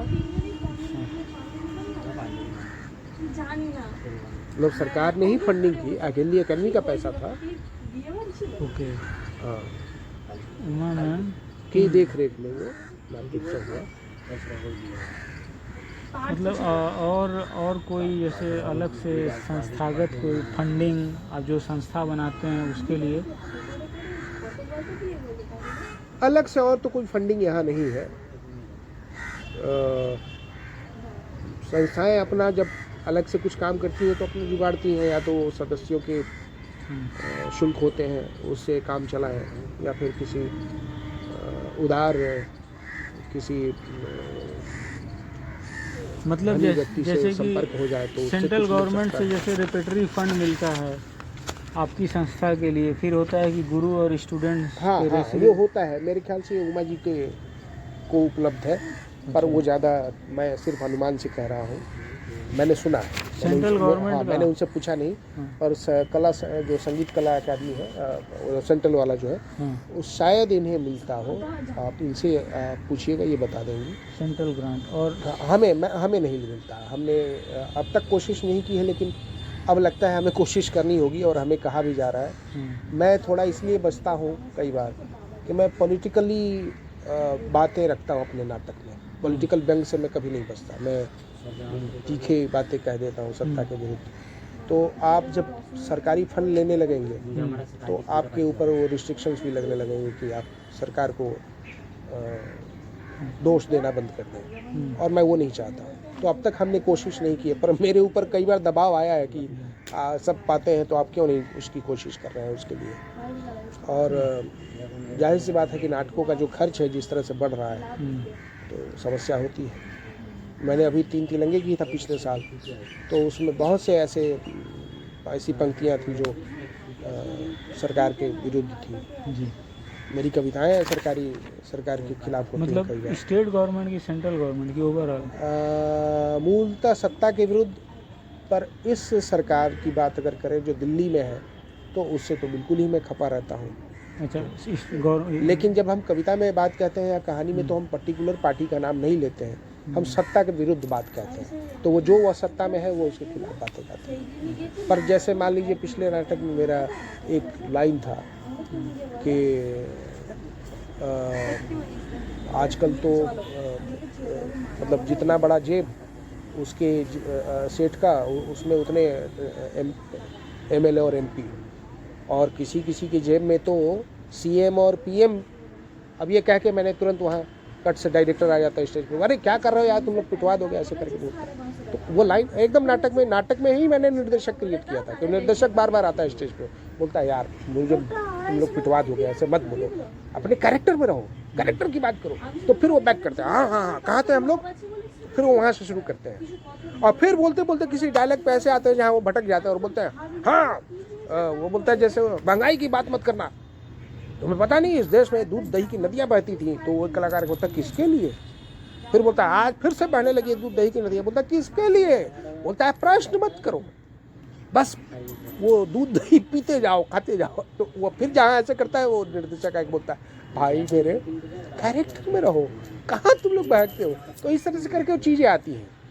अब उसमें समझ में आता है सबको कि किसके लिए कही जा रही है बात। तो ऐसे मैं कहता हूँ अपनी बात, मैं उससे कभी नहीं अपने आप को बचाता। भाई मेरा उद्देश्य ही है, मैं इसीलिए करता हूँ। अच्छा सर, किस प्रकार के योगदान, सरकार से किस प्रकार की मदद चाहते हैं आप लोग रंगमंच के लिए? सरकार से अगर मैं जो मदद चाहता हूँ वो ये नहीं हो कि वो मुझे फंडिंग करे या किसी भी टीम को फंडिंग करे। पहले स्टेट फिर सरकार की सहायता मैं इस रूप में पाना चाहता हूँ, अगर सरकार ये करे तो बहुत बेहतर है कि नाट्य टीमों के लिए वो थिएटर मंच उसके रेट कम करे। अगर वो एक स्टेज बनाती है, थिएटर बनाती है, और उसके लिए कोई सरकारी संस्था जाती है या कोई कंपनी, कोई कॉरपोरेट उसको बुक कराता है अपने कोई मीटिंग या कुछ करने के लिए, तो वो रेट जो वो देता है वही रेट अगर एक नाट्य टीम से भी वो वसूलती है सरकार, तो ये गलत है। अभी जो थिएटर के रेट हो गए हैं, जो कॉस्ट आ जा रहा है, वो हमारे लिए बेयर करना बड़ा मुश्किल होता है। एक नाटक में आप हॉल बुक कराते, पता चला 20-25 हज़ार 30 हज़ार रुपया सिर्फ हॉल का बुकिंग चार्ज लग गया। फिर उसके बाद आप उसमें लाइटिंग है और म्यूज़िक वगैरह का सब ले दे करके। तो अगर वो हमें जैसे पहले एक समय में होता था, हालांकि उस समय तब वो हमारे लिए ज़्यादा था, अगर हमको 5,000 में 7,000 में थिएटर मिलता है, हम बार बार नाटक करेंगे, आसानी से करेंगे। लेकिन अगर हमको एक बार में 20,000 25,000 30,000 देना पड़ता है तो एक नाटक करने के बाद हमको सोचना पड़ता है कि अब अगले नाटक का खर्च कहाँ से निकालें। तो सरकार अगर हमें ये मदद करे कि वो जो बनाया है उसने हमारे लिए कंसेशन दे, हमें वो कम दाम में थिएटर मिले। तो लाइटिंग सब मिला के कितना खर्च पड़ जाता है सर, लाइटिंग का, संगीत का और सब? देखिए प्रोडक्शन कॉस्ट कुछ चीज़ें फिक्स है, जैसे हॉल का खर्च फिक्स है, वो आपका आज जितने भी अच्छे थिएटर हैं वो 20-25 से लेके 30-35 40-50 तक है। कला मंदिरों पर डिपेंड करता है, कितने बड़ा सभागार है तो उसका रेट ज़्यादा हो जाता है, उसके स्टेज का ज़्यादा दाम होता है, ज़्यादा सजा धजा है तो उसका रेट ज़्यादा हो जाता है। फिर लाइटिंग है तो लाइटिंग डिपेंड करता है कि आपके सीन क्या क्या है, आप इसको किस तरह से संयोजित करते हैं। मतलब लाइटिंग आपका 5 से लेके 15-20 हज़ार तक जा सकता है। संगीत डिपेंड करता है कि आपने कितना क्या चीज़ इस्तेमाल किया है उसमें। ठीक उसी तरह प्रोडक्शन कॉस्ट पे असर पड़ता है कि जैसे आपने क्या बैकग्राउंड रखा है, कहानी कब की है और उसके हिसाब से वेशभूषा क्या रखा है। जैसे मैं ये चालाकी करता हूँ कि मैं कोशिश करता हूँ कि आज की कहानी रहे, तो जो वेशभूषा है वो आज की होगी, यानी कि जो घर में कपड़े आप पहनते हैं वही पहन के आप नाटक कीजिए, तो मेरा वो खर्च बचता है। जो सामान इस्तेमाल होता है वो जुगाड़ होता है आदमी पास पड़ोस से, और मैं मिनिमम प्रॉप इस्तेमाल करने की कोशिश करता हूँ ताकि अगर हमको कहीं से दूसरी जगह भी जाकर नाटक करना हो तो हम आसानी से मूव कर सकें। लेकिन अगर आपने सेट बनवा दिया, अगर आपने ऐसा कुछ डिज़ाइन किया है जिसमें अतिरिक्त पोशाक बनवाने की ज़रूरत आ गई, तो वो नेचुरली आपका कॉस्ट बढ़ जाएगा नाटक का। मैं उससे बचता हूँ, पर जो करते हैं वो उसका कॉस्ट बढ़ाते हैं। तो अगर वो बढ़ जाए तो फिर वो आपका 25-30 हज़ार वो ऐसे बढ़ जाएगा। अगर आप सेट डिज़ाइन करवाते हैं तो वो बनाने वाला आपसे कम से कम 10-15 हज़ार 20 हज़ार ले लेगा। तो अगर बहुत धूमधाम से करेंगे तो 1-1.5 लाख आपका खर्च आएगा एक नाटक पे, और अगर बहुत आप बच के करेंगे तब भी 25 से 30 हज़ार खर्च आएगा। कुल मिला के एक प्ले के प्रोडक्शन कास्ट कितना हो जाता होगा? एक प्ले का प्रोडक्शन कास्ट मैंने कहा ना कि मिनिमम अगर कॉस्ट आता है किसी भी नाटक को करने का तो वो आपका 30 से 35 हज़ार आ जाता है मिनिमम। मतलब इससे कम में अगर आप प्रोसेनियम में कर रहे हैं तो आप नहीं कर पाएंगे। फिर आप नुक्कड़ में चले जाएं, आपका खर्चा नहीं होगा ज़्यादा। आप इंटीमेट थिएटर करें, आपका खर्चा नहीं होगा। लेकिन अगर आप प्रोसेनियम में कर रहे हैं सभागार में जाके तो आपका मिनिमम खर्च होगा, जब एकदम ताम झाम ना करें तभी 30-35 हज़ार खर्च हो जाएगा। और अगर आपने इसको ज़्यादा बड़े पैमाने पे किया तो फिर वो खर्च आपका 1-1.5 लाख तक जा सकता है।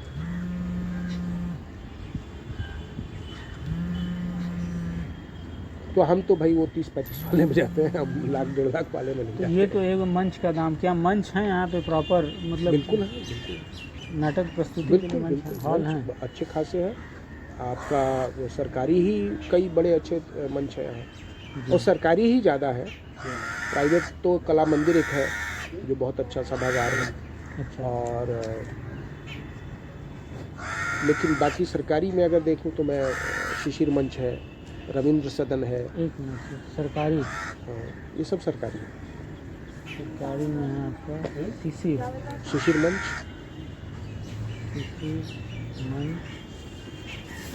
रविंद्र सदन, शरद सदन हावड़ा में, सरोज सदन, शरद सदन, शरद चंद्र राइटर थे, मधुसूदन मंच,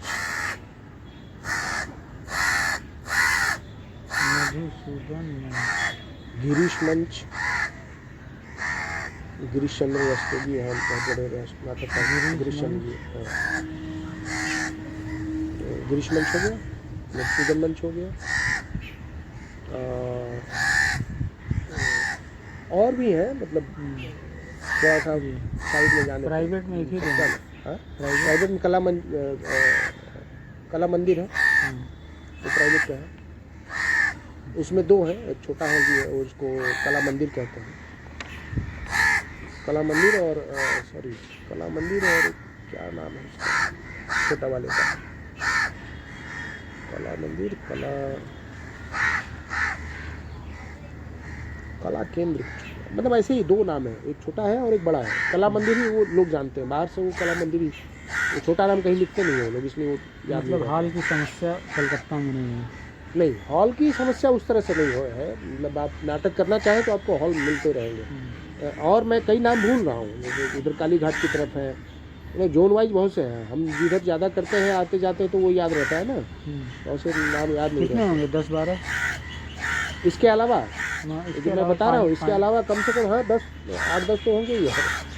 मतलब कुल मिला के 13, 4, 8 और 8-9 और लिख ना। हाँ कितने तो होंगे। उमा जी एक जो करती हैं वो है, उधर पाड़ा की तरफ एक है, इधर उत्तर पाड़ा में एक है, बाली में एक है, तो 4 हो गए। डनलप में एक है, 5 देख रहे हैं, 8 होंगे, 8-10 और होंगे, आराम से हो जाएंगे। तो मतलब 15-17 होंगे टोटल अगर देख लें तो। हाँ, जो नाटक के लिए प्रॉपर स्टेज है। बीसी रॉय है जो रेलवे का है। कौन सा? बीसी रॉय, बीसी रॉय, वो रेलवे का है, वो भी प्रॉपर बढ़िया थिएटर है, स्टेज है। जी। अच्छा सर, यही है और क्या हेल्प दाम कम करें और क्या सरकार से? सबसे ज़्यादा जो हमारे लिए ज़रूरी है वो है कि थिएटर बुकिंग का चार्ज घट जाए, मतलब वो हमसे लाभ ना लें, बल्कि उनका जो बिजली का बिल उठता है और एसी का जो बिल उठ जाता है वो सबका ले लें, और हमको अगर मुहैया करा दे तो हम लोग रेगुलर नाटक कर पाएंगे। और सर और कुछ? और उनसे कोई मदद की ज़रूरत नहीं है। और उनसे हम क्या मदद देंगे? कलाकारों के लिए या कुछ कलाकारों के लिए या सेंट्रल गवर्नमेंट की जैसे स्कीम है रेपेटरी वो बना दे तो अच्छी बात है, बट फिर वही है कि उनके रिस्ट्रिक्शंस ना हो। सरकार तो जब देगी तो वो अपने नियम लागू करने लगेगी। अब देखिए ना, सरकार के खिलाफ बोलने से पता चलता है पेंशन ही बंद कर देती है सरकारी कलाकार अधिकारियों की। अच्छा, तो क्या यहाँ पेंशन मिलती है कलाकारों को? मुझे नहीं पता कि यहाँ किसी को पेंशन मिलता होगा, जो पुराने हैं वो बता सकते हैं, उन्हें कभी मिला हो कि नहीं। मतलब रेपेटरी फंड आपको चाहिए, आप सेंट्रल गवर्नमेंट से, तो वो आप बोल रहे हैं रेपेटरी फंड चाहिए ना आपको? तो मैंने कभी कोशिश नहीं की। मतलब हम बोल रहे हैं कि क्या चाहिए, आप क्या चाहते हैं, सहायता क्या चाहते हैं वो पूछ। मुझे सरकार से सहायता, अगर सिर्फ व्यक्तिगत अपनी बात कहूँ तो मंच की उपलब्धता कम से कम रेट, और अगर व्यक्तिगत तो बाकी सब में हम जुगाड़ सकते हैं। बाकी अगर आप ये मंच के कॉस्ट इतना बढ़ गया है कि इसके कारण हमारी योजना जो है बाधित होती है। जी सर। हम नाटक पे तो जीवित नहीं रहते, जीने के लिए तो हम कुछ ना कुछ करते ही हैं।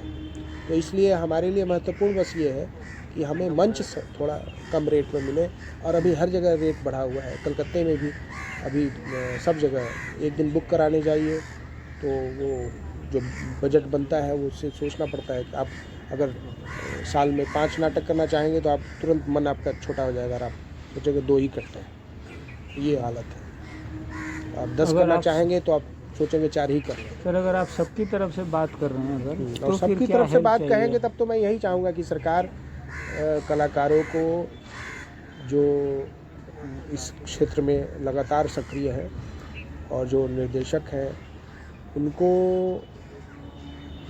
सहयोग राशि एक रिस्पेक्टेबल अमाउंट उनको अगर मिले। के बाद रिटायर होने के पर प्ले क्या नहीं, लगातार वो जब एक्टिव है तब भी मिलना चाहिए, और रिटायरमेंट के बाद भी अगर उसमें कुछ मिलता रहे तो अच्छी ही बात है, क्योंकि वो अगर उसने और कोई साधन नहीं अपनाया है और इसी में रह गया है तो रिटायरमेंट के बाद कहाँ से उसको कुछ मिलेंगे? और कुछ नहीं, और इतना ज़्यादा इतना ही दे दे सरकार तो बहुत है। अच्छा सर, तेरा इस रंगमंच की कोई स्ट्रेंथ देखते हैं हिंदी रंगमंच के यहाँ पे? हाँ, एक और चीज़ आप जोड़िए, वो है जो कलकत्ते में हम फेस करते हैं, रिहर्सल के लिए जगह।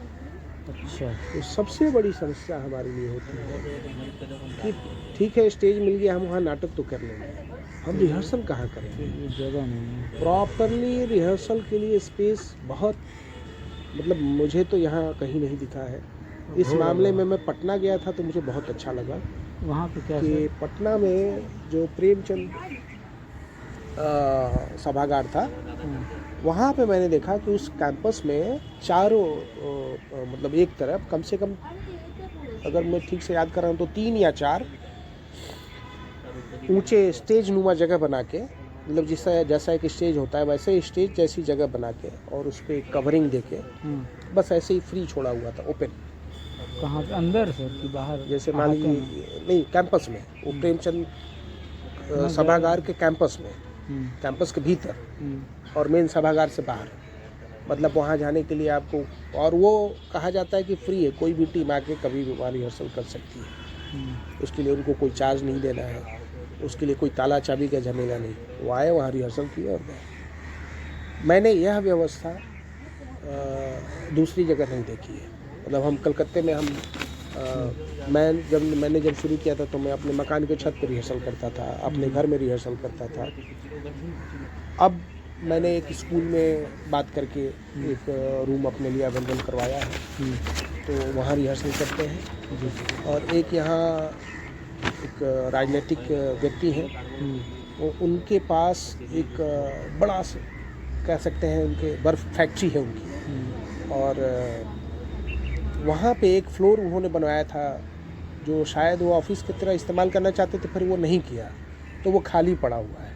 तो उसमें हम कभी कभी जाकर रिहर्सल करते हैं। तो इस तरह से जनरली यहाँ जितनी भी टीमें हैं वो किसी स्कूल और ऐसे किसी जिसके पास कोई ऐसी जगह उस पर निर्भर होना पड़ता है, और नहीं तो अपने घर और मकान में कीजिए। तो एक प्रॉपर रिहर्सल के लिए गए हर जोन में कहीं ना कहीं ये जगह होना चाहिए जहाँ आदमी जाकर रिहर्सल कर सके। जी। हिंदी रंगमंच की कोई आप यहाँ पे स्ट्रेंथ दिखता है? स्ट्रेंथ बस यही है कि हम अपनी पहचान और उपस्थिति बनाए रखना चाहते हैं, बस इतनी ही स्ट्रेंथ, और इसको हम आगे बढ़ा पा रहे हैं। इससे बहुत ज़्यादा ऐसा कुछ नहीं है कि हिंदी रंगमंच में यहाँ के आप आदमी से जाके पूछिए कि उन्होंने कितने नाटक देखे हैं, क्या किए, मतलब कोई कुछ नहीं मिलेगा आपको खबर नहीं है आपके हिसाब से? नहीं, कुछ नहीं है, ऐसा कुछ नहीं है। हम हैं और हम कुछ एक जागरूक लोगों के बल पे हैं जो आ जाते हैं, देख लेते हैं, या आपके एक परिचय, एक सर्किल बन जाता है जहाँ आप मैसेजेस भेज देते हैं और वो आते हैं, देखते हैं। ये करोड़ों लोग जो है हिंदी भाषी हैं, उसमें से अगर परसेंटेज वाइज देखें तो मुझे नहीं लग रहा है कि 1% भी लोग ठीक से हिंदी नाटक और सब चीज़ों से जुड़े हैं। यहाँ की हिंदी, मैंने पहले ही कहा कि ये बहुत ज़्यादा उदरंभरी है। मुक्ति बोध की भाषा में कहूँ तो ये उदरंभरी है, उदर भरने से इनका काम चलना चाहिए। नौकरी है, सैलरी मिले, और बाकी घर द्वार। आधे तो अभी भी ऐसे हैं जिनका गांव में है संबंध, पाँव गांव में रहता है तो वहाँ ज़मीन खरीदी जाए, वहाँ 2 तल्ला मकान पीटे बने, इसकी चिंता रहती है। आधे तो ऐसे भी हैं यहाँ बहुत सारे जिनके 2nd या 3rd या 4th जनरेशन रह रहा है, उसमें से कईयों के गांव से संबंध टूट गए हैं, लेकिन फिर भी उनकी सोच में बहुत ज़्यादा परिवर्तन हो गया हो, ऐसा नहीं, ऐसा नहीं। मैं पहले सोचता था कि शायद ये अभाव से जूझते हुए शहर में आए तो यहाँ आकर के उनकी पहली प्राथमिकता रही हो कि भाई पहले पेट का जुगाड़ करना है, और इस तरह से सोचते रहे, उनके नेक्स्ट जनरेशन को भी ऐसी सोच मिली। पर इधर हाल के दिनों में जब मैं गांव में गया, मैंने देखा नहीं, गांव के लोग जब आपस में बैठते हैं, बात करते हैं, तो उनकी यही चिंता रहती है। वो उनकी बातचीत में यही होता है कि आप फला का इतना कट्ठा ज़मीन खरीद लिया, फला ने ये मकान बना लिया, फला का लड़का इतने लाख के पैकेज में यहाँ जॉब करने चला गया। तो वहाँ नाटक, संगीत आदि ये सब तो कुछ है ही नहीं। तो ये तो वही लोग हैं ना, यहाँ पे भी जो है वही है, इसलिए उनकी चिंता में ये सब बातें है ही नहीं। जी। अच्छा सर, ये वाला सवाल देखिए, अब के रंगमंच में पहले के रंगमंच से किस प्रकार का बदलाव आया है?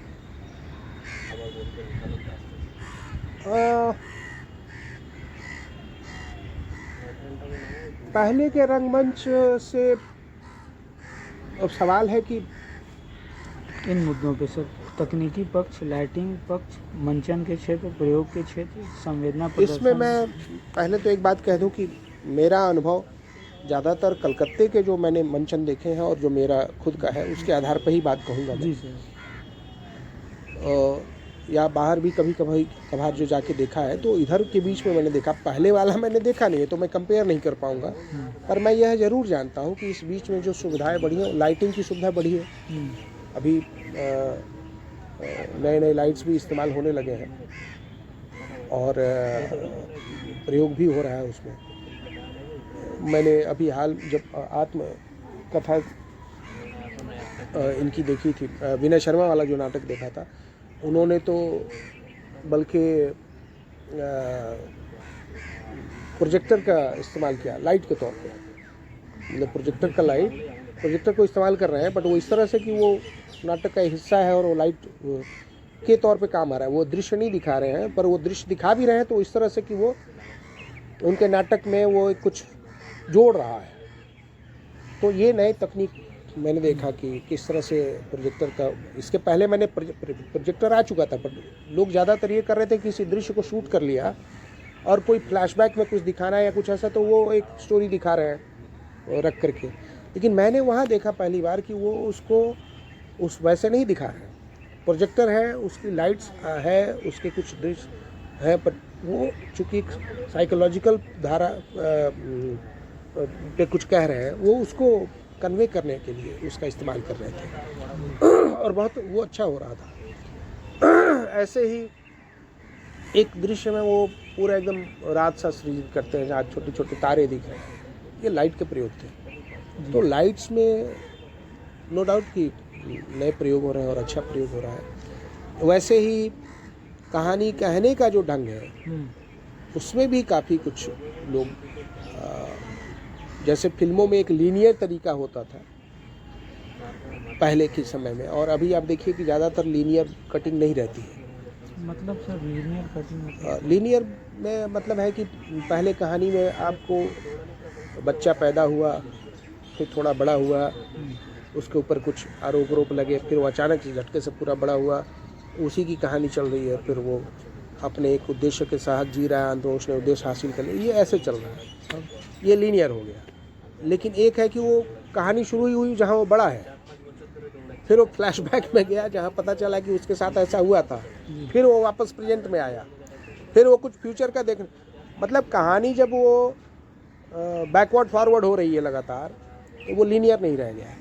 कई बार तो सिर्फ 15 मिनट की दिखाएंगे कि 10 मिनट पहले की घटना, और वो दिखा रहे हैं वो ये 10 मिनट पहले की घटना दिखा रहे हो तो तुम वहीं से शुरू करते, लेकिन वो ऐसा नहीं करते हैं। तो ये जो तकनीक है ये आप देखिएगा साहित्य में भी आ गया है। आप जो आजकल कहानियाँ या उपन्यास लिख रहे हैं लोग, अलका सरावगी यहाँ रचनाकार हैं, आप उनके उपन्यास पढ़िए, आप देखेंगे कि इस तकनीक का वो खूब प्रयोग करती है। जहाँ एक आदमी है खड़ा होकर बोर्ड देख रहा है और बोर्ड पे कोई पोस्टर है, और पोस्टर देखते हुए वो वहाँ ख्यालों में कहीं और चला गया और फिर वहाँ से वापस वहाँ आया, और इसके बाद फिर वो अपने भाई साहब के यहाँ गया, भाई साहब की बात करते हुए फिर वो फिर एक पीछे की कहानी में गया। तो ऐसे करके वो कहानियाँ चल रही हैं। तो ऐसे आप कह सकते हैं कि ये जो तकनीक है, सीधे सीधे बात कहने की बजाय थोड़ा दाएं बाएं होकर के कहानी कहने का तरीका, तो नाटकों में भी थोड़ा बहुत ऐसा हो रहा है। और तो तकनीक, लाइटिंग, मंचन जो आप कह रहे हैं, प्रयोग में मैं जो समझता हूँ कि जितने भी समझदार नाटककार हैं उनकी अब कोशिश है कि मिनिमम से मिनिमम प्रॉप हो और कलाकार ज़्यादा से ज़्यादा फ्री हो। मैं अगर अपनी बात कहूँ तो मैं इसी तरह से काम करना चाहता हूँ, क्योंकि जैसे ही आप चीज़ें बढ़ाते जाते हैं नाटक में, जो बांध रहा हो आपको, तो वो आपके लिए समस्या बनती है फिर आगे चल के।